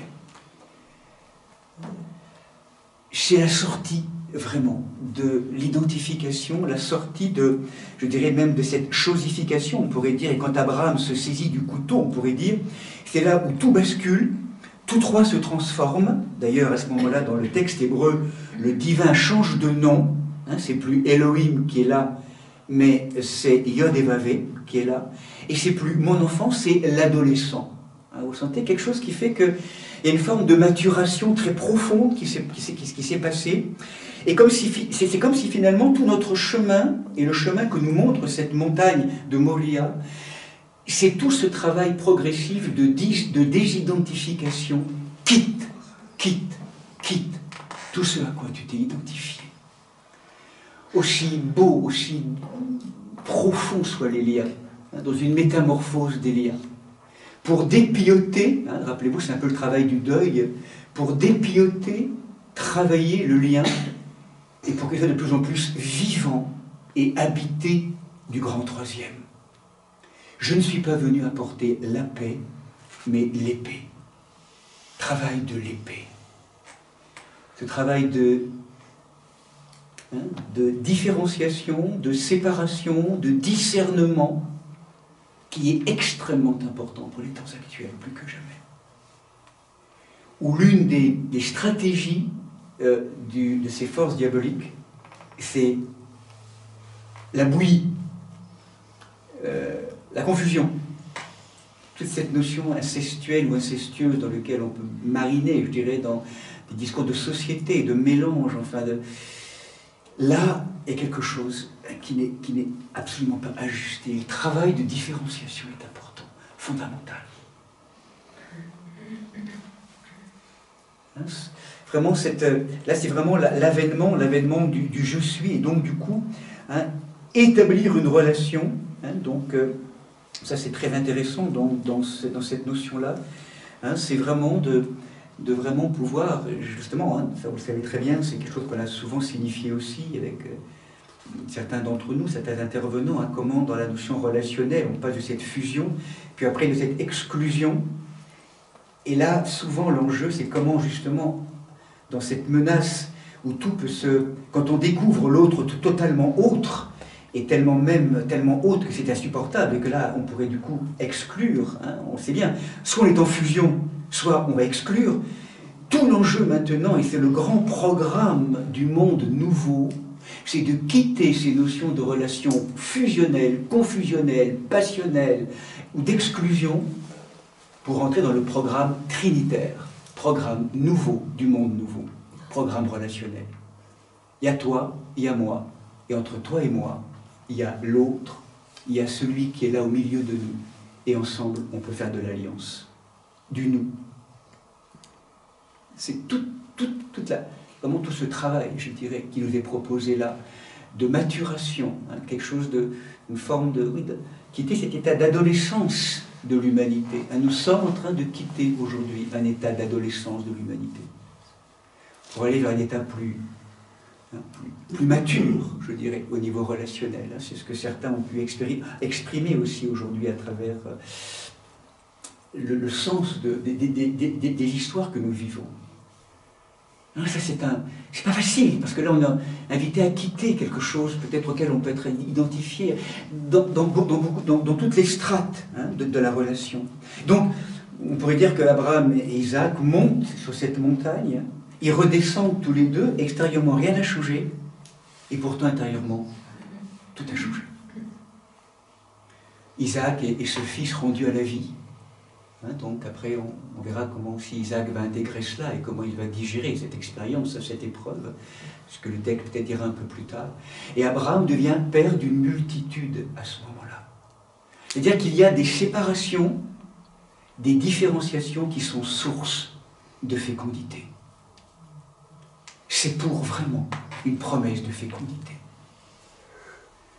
Et ça, c'est vraiment l'un des grands travaux, l'un des grands chemins que vivra la bien-aimée du Cantique des Cantiques. Vous le savez, ce moment où, dans le chemin initiatique qu'elle va vivre, justement dans cette étreinte, mais c'est également notre propre relation avec le Seigneur qui est aussi là concernée, pas simplement dans les relations humaines, mais ces relations aussi d'identification, de passion, enfin, quelque chose qui fait qu'à un moment donné, le Seigneur, dans le bien-aimé du côté des Cantiques, va demander de monter au sommet de la montagne de la déchirure, de la séparation. C'est traduction de ce mot vater en hébreu dans le Cantique des Cantiques. C'est le montagne de la déchirure, de la séparation, et qu'on traduit aussi par la montagne de l'alliance. En fait, sur le mont Moria, ça peut être très dur, ce qui peut être demandé, et pourtant c'est le mont où nous apprenons l'alliance, l'art de l'alliance. Et avec quoi que ce soit, et qui que ce soit. Là on est vraiment, je crois, dans cette perspective michaélienne, du travail de l'épée, le travail de la différenciation, dans tous nos chemins, de pardon aussi, comment se différencier, comment ne pas prendre toute la place, comment... Enfin, vous savez bien, chacun et chacune, c'est un long chemin. D'ailleurs, on va aussi, après le partage, proposer cet office des défis ce soir, pour justement peut-être aussi travailler sur, comment on pourrait dire, on porte aussi, on sait bien, c'est toutes les casseroles aussi, de toute une lignée, et le poids de nos anciens. Et parfois c'est rude, ça continue à vivre en chacun d'entre nous. Tout notre travail, c'est beaucoup d'entre nous, je trouve, en écoutant, c'est bouleversant, ces vies où finalement nous sommes là pour quelque part recevoir l'héritage de toute une lignée et pour le transfigurer, pour le mettre en lumière, pour l'offrir au Seigneur, pour quitter cette espèce d'enfermement depuis des générations où nous sommes sans arrêt de mère à fille, de père à fils, je ne sais pas comment ça peut se passer par moment, enfin, chacun dans nos transmissions, comment, mais on s'en sort pas, quoi. Ce qui est transmis, c'est la mort, c'est souvent de la mort, c'est pas de la vie. Et comment, dans tous les chemins qui nous sont proposés aujourd'hui, de manière homérique parfois, on va être invité à plonger dans ce monde de l'amertume, dans ces entrailles, pour séparer, pour quitter, pour remettre de l'ordre, pour prendre la juste place, pour se désincarcérer de l'histoire et pour laisser aller. Va, je te laisse aller. C'est le thème du pardon. Je te pardonne. Va. Ou ça pardonne en moi. Enfin, va. On se désincarcère de l'histoire. Et c'est tout le chemin du mont Moria. Quitter ces vieilles morts, ces morts qu'on porte de notre vie, dans notre vie, dans notre histoire personnelle, transgénérationnelle. Et puis, voilà, chacun sait tout ce travail. Ça, c'est vraiment ce travail de dépossessivité, rendre à Dieu ce qui est à Dieu. Rendre à Dieu ce qui est à Dieu. Et ce que Lucifer, ce matin, n'a pas su faire, c'est de rendre à Dieu sa liberté. Il l'a gardé pour soi. Il a voulu en faire ce qu'il voulait. Comme je veux moi, comme je veux moi, quand je veux moi. Ma liberté, Seigneur, je te la rends. C'est ça que le Seigneur attend de nous. Donne-moi ta liberté pour que tu puisses apprendre à vouloir ce que je veux. Et que ce n'est pas quelque chose qu'on te prend, c'est quelque chose que tu donnes. Ma vie, on ne me l'apprend pas, ma liberté, on ne me l'apprend pas. C'est moi qui la donne. cette personne aimée, née au ciel, on ne me la prend pas. C'est moi qui la donne. Cet enfant qu'on m'a pris, on ne me le prend pas. J'apprends à le donner. Et là, toute une conversion dans une manière de vivre et d'accueillir l'événement totalement différent. Je redeviens sujet de l'histoire. Je ne suis plus victime, on ne me prend plus rien. C'est moi qui le donne, à un moment donné. Parce que la vie, parce que l'intelligence du vivant, parce que je suis convoqué dans une expérience qui m'invite à donner, à rendre, à quitter ce qui est mort, pour que ce qui est un appel de vivre, on l'a dit tout à l'heure, puisse vivre vraiment. Passer de la sous-vie ou de la survie à de la vie vivante, vivante de la grâce et du don de Dieu. Je te rends, Seigneur. Je te rends tout ça, je te rends tous ces morts, je te rends toute cette mort qui m'habite. J'en peux plus, j'en peux plus. Voilà, c'est régulièrement, on est convoqué hein, dans tous ces lieux intimes. Et le Mont Moria étant donc un travail de haute densité michaélien. Voilà, peut-être un dernier texte, peut-être pour conclure, qui est en lien un petit peu avec ce texte du Mont Moria aussi, ce texte où finalement vous sentez bien, de plus en plus on est invité à quitter. Jusqu'où, Seigneur, faut-il quitter? quitter. Et là, il y a parfois où on est face à quelque chose qui est où on sent qu'on touche à la plus grande résistance en soi. Je ne sais pas comment dire, cette forteresse intérieure, au noyau dur de notre histoire, hein, je ne sais pas comment dire. Et là, donc, je proposerais de rejoindre un autre texte où Saint Michel va être très aidant. C'est le livre de Josué, chapitre 5. Nous sommes pratiquement à la fin de l'Exode. Le peuple hébreu a marché pendant 40 ans. Il a quitté la terre d'Égypte, hein, donc il a dans le désert. Et là arrive ce moment où, donc, après 40 ans, fatigué, épuisé, il lui faut, avant d'entrer en terre promise, rencontrer cette forteresse qui est Jéricho. Jéricho, c'est, on pourrait dire, voilà, cette ville forteresse, qui est en fait cette... voilà, Jéricho, hein, donc chapitre 6 du livre de Josué. Jéricho s'était enfermé, barricadé contre les Israélites. Jéricho, en hébreu, c'est la ville la plus vieille, hein, en tout cas dans la mémoire archéologique que j'en ai, je crois. En fait, c'est ce qu'il y a de plus vieux en nous, de plus ancien, de résistant, je ne sais pas comment dire, c'est le noyau dur, le plus ancien, le truc qui ne veut pas lâcher, quand tout a lâché. C'est ce qui reste, je ne sais pas comment dire, qui résiste, comment dire, hein, donc dans les profondeurs. Jéricho, c'est le symbole de ça. Jéricho, pour nous intérieurement, c'est l'image de tous les verrouillages intérieurs, des forteresses qu'on a construites en soi et dans lesquelles on peut rester enfermé. Jéricho, hein, ce noyau dur. Et là, eh ben, on va être aidé par Saint Michel pour prendre en main Jéricho, pour délivrer Jéricho. Et là, il y a ce très beau passage, donc là, l'archange Michel n'est pas signifié, mais il apparaît très clairement, juste avant la prise de Jéricho, arrive ce moment particulier qu'on appelle une angélophanie, une manifestation de l'ange, chapitre 5, verset 13 du livre de Josué. Josué, se trouvant à Jéricho, devant cette muraille, lève les yeux et voit un homme qui se tenait debout devant lui, une épée nue à la main. Et là, Josué s'avance vers lui et lui dit « Tu es des nôtres ou de nos ennemis ?» Il répondit « Non, mais je suis le chef de l'armée de Dieu, de Yod et Vavé, et maintenant je suis venu. » Et là, Josué se rend compte que la personne qui l'a en face de lui, c'est pas un homme, c'est une présence qui s'est rendue visible, une présence spirituelle. Tombant la face contre terre, il l'adore et il dit « Que dit mon Seigneur à son serviteur ?» Et le chef de l'armée de Yod-Hévavé répondit à Josué, « Ôte tes sandales de tes pieds, car le lieu sur lequel tu te trouves est saint. » Et Josué fit ainsi. Derrière cette expérience, on pourrait dire, hein, de l'apparition, le chef de l'armée, avec son épée, je suis le chef de l'armée du Seigneur, de Yod-Hévavé, très clairement, on a la sensation que là, c'est l'archange Michel qui est là, même s'il n'est pas nommé. Et donc, ce qui est intéressant, si vous voulez, c'est que il va rappeler à Josué, ôte tes sandales.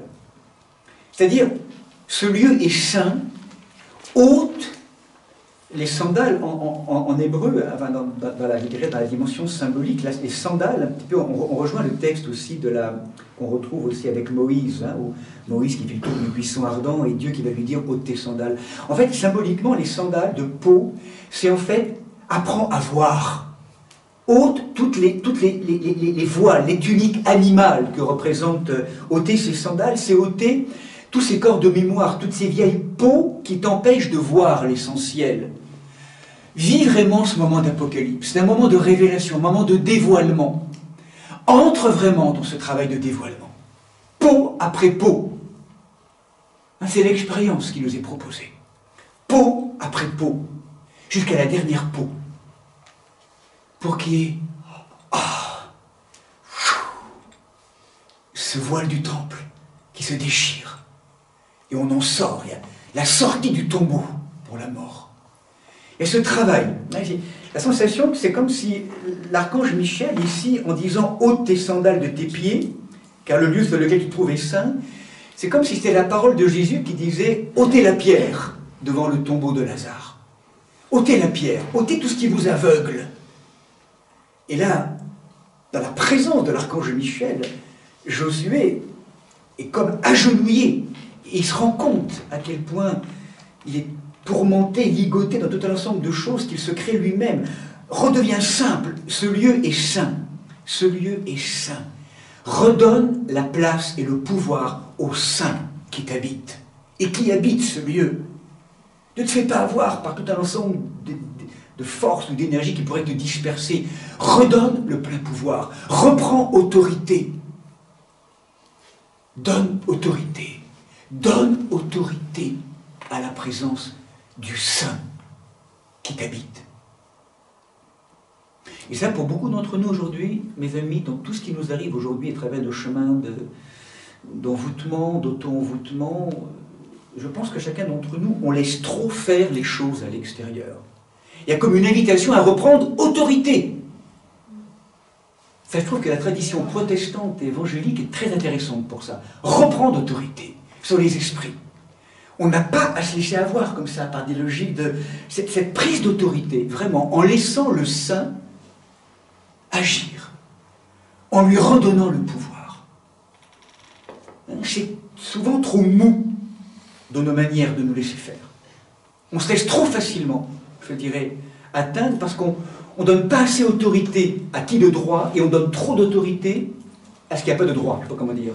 On donne trop de pouvoir à des forces extérieures. Alors tout ça c'est facile à dire, mais cette autorité elle est aussi en nous, en chacun d'entre nous. C'est reprendre autorité. Je crois que c'est ce que dit Saint Michel dans nos chemins.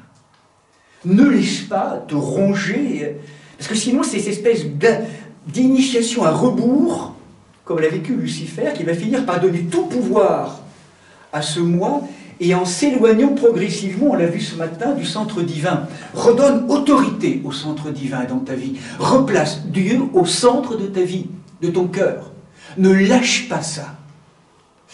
Et là, je crois que c'est vraiment cette ultime expérience qui va permettre au peuple hébreu de rentrer à Jéricho. Et vous vous rappelez ce mot magnifique. Donc là, à Jéricho, personne n'en sortait, personne n'y entrait. Chapitre 6. Et donc, Yod-Hévavé dit alors à Josué, vois, je te livre entre tes mains Jéricho et son roi. Lorsque la corne de bélier retentira, tout le peuple poussera un grand cri de guerre, et le rempart de la ville s'écroulera sur place. Alors le peuple montera, et chacun droit devant soi. Donc là, différents préparatifs se passent, et à ce moment-là, arrive ce moment très fort dans le texte. Le peuple, lorsqu'on sonna de la trompe, poussa le cri de guerre. Quand il entendit le son de la trompe, le peuple poussa un grand cri de guerre et le rempart s'écroula sur place. Ce cri,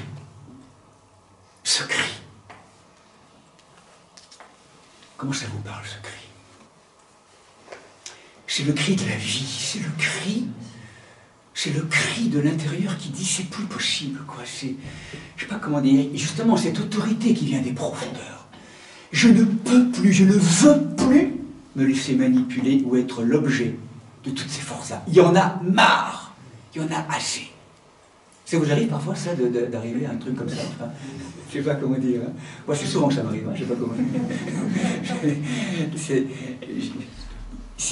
Voilà, c'est cesser d'être objet de l'histoire. Et donc, ce cri de guerre, en fait, à un moment donné, Jéricho, cette rencontre avec ce qui nous habite, eh bien, en fait, l'Éternel nous assure de la victoire, mais il a besoin de guerriers.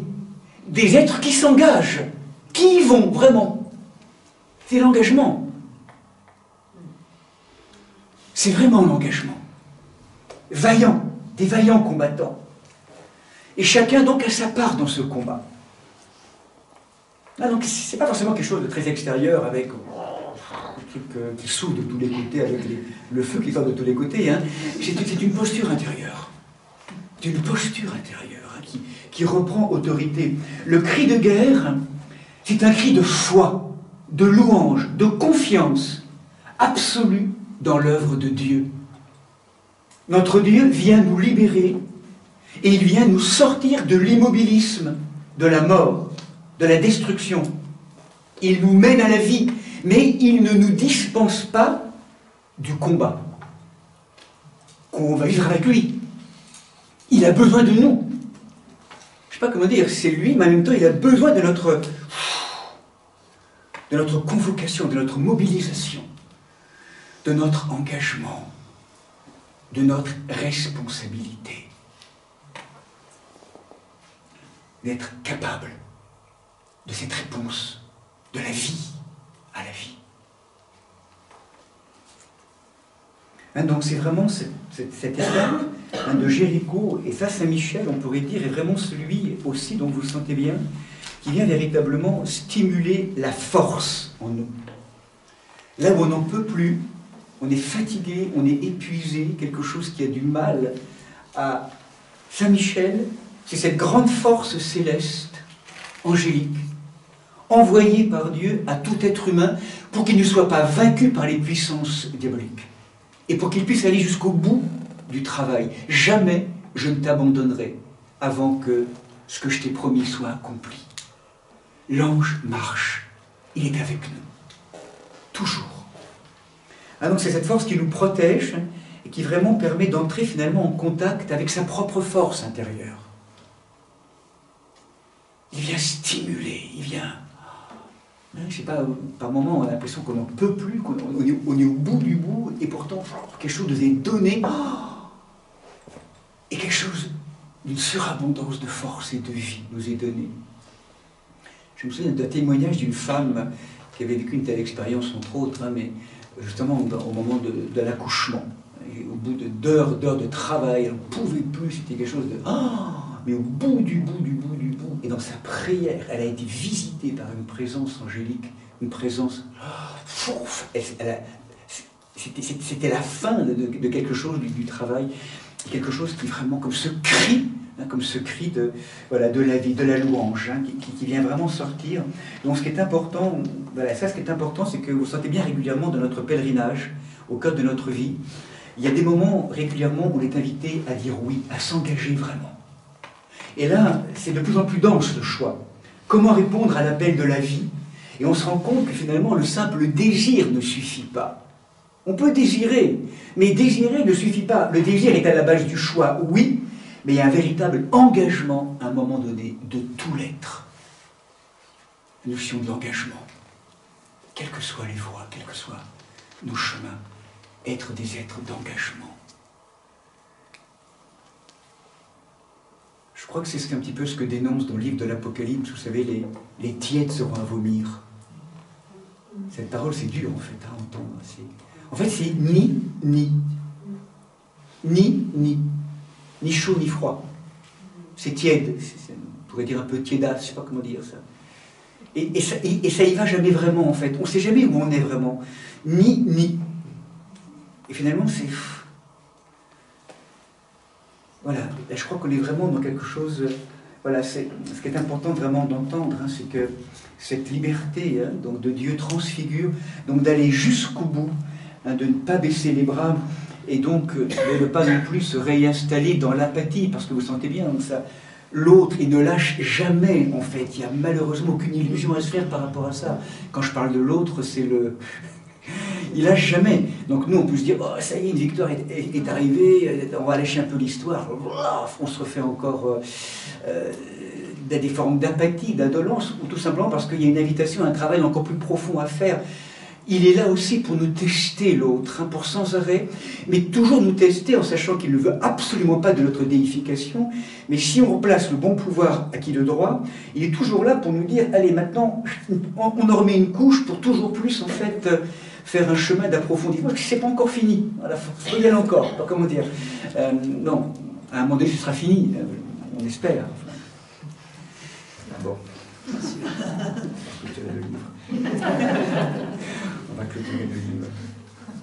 De commencement en commencement, en tout cas, c'est voilà, ce chemin de...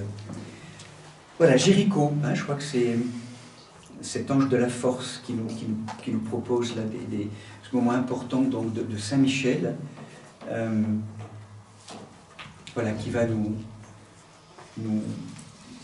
permettre peut-être de clôturer ce soir à travers, cet après-midi, à travers ces deux textes. L'œuvre de Saint-Michel aussi, hein, en chacun d'entre nous.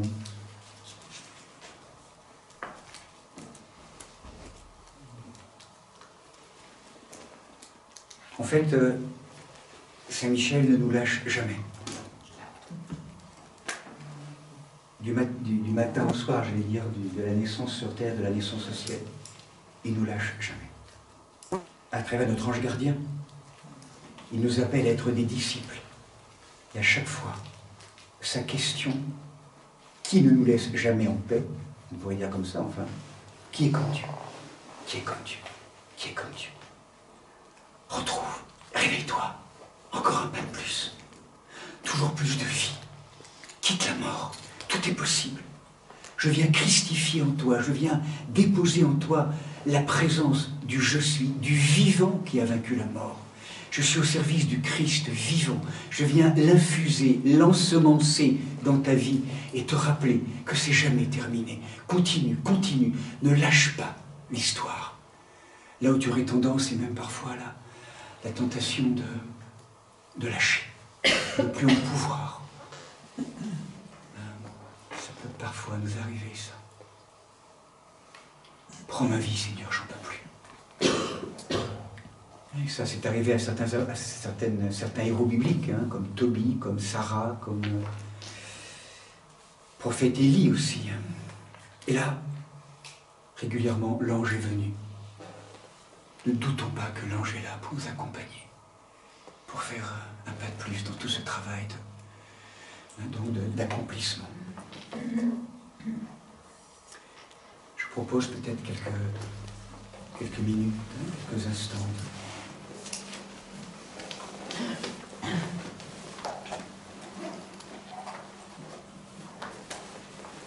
De silence.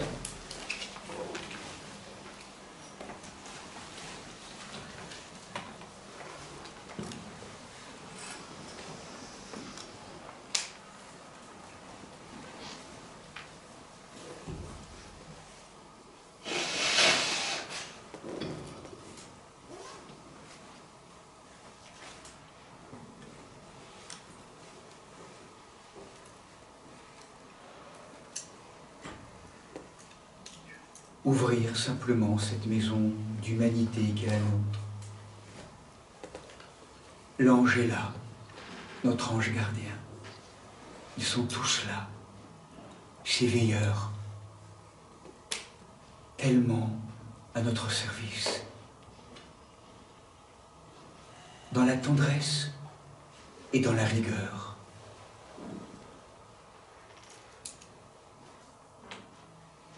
Ils sont au service de notre accomplissement, de notre déification.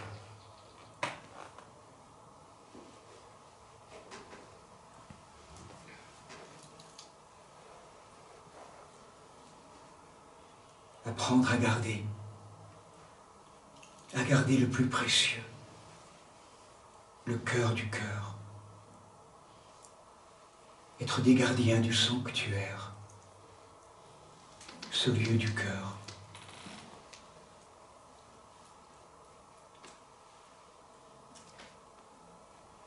Ce lieu du silence.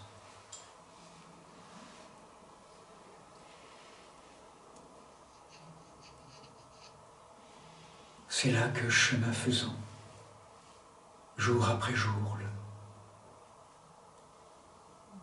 le nom se déploie, cette présence unique, particulière, ce je suis.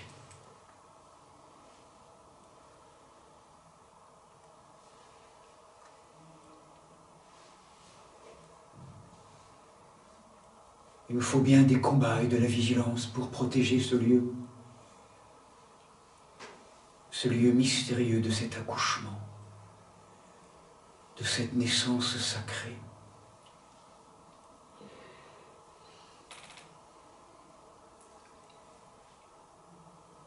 Il faut avoir fréquenté ces montées, ces montagnes du mont Moria. L'art du déligotage, de la délivrance.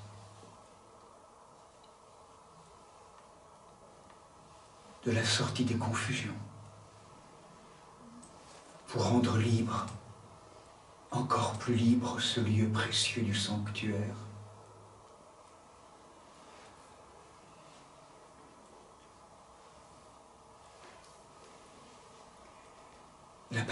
Il a parfois fallu crier fort, ce cri de la vie, cet appel à quitter toutes ces peaux pour rejoindre ce lieu immaculé.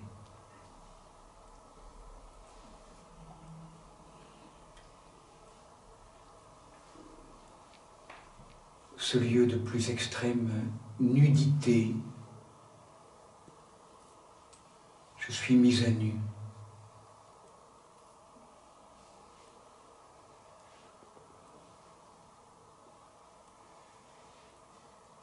Et plus je suis mise à nu, plus je deviens un.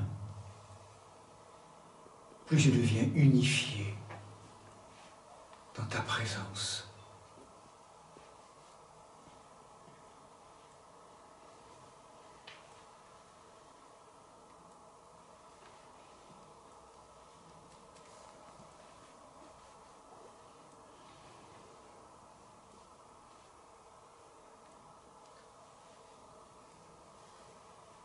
Dans cette histoire que je vis, Seigneur, dans l'événement douloureux que je traverse aujourd'hui,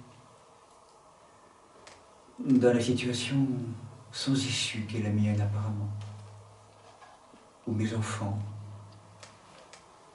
quelle que soit la situation.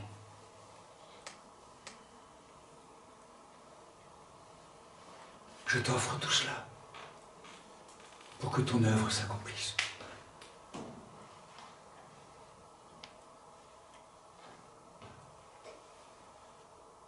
Il est temps de laisser agir le Seigneur.